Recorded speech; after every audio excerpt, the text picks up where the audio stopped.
Section 1A of the Animals Prevention of Cruelty Act, that you, Lukwago Joseph and Luther Ferdinand, on the 15th day of September 2016 at Kimathi Avenue, Parliament Main Gate, in the Kampala district, ill-treated animals, to wit 8 piglets, by painting them, loading them in sacks, and tying them with name tags.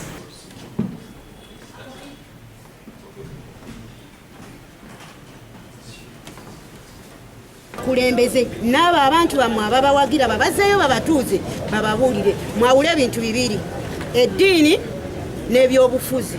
Abakulembeze b'ebibiina ebimu balabiddwako wano ekitegeeza bali mabega wa kintu ekyo. Tubasaba ng'era tubeegayirira. Mwami Kaija olabiddwako wano, mukyala Ingrid olabiddwako wano. Ffe tuli basiraamu ffe tubaganye kuzanya mizanyo gyammwe gya byabufuzi.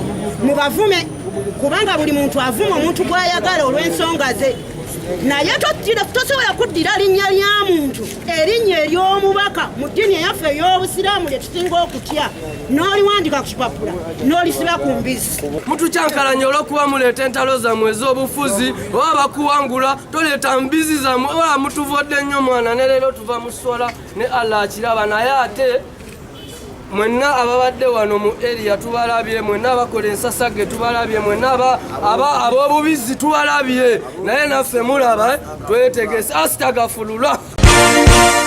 This is Kingdom TV.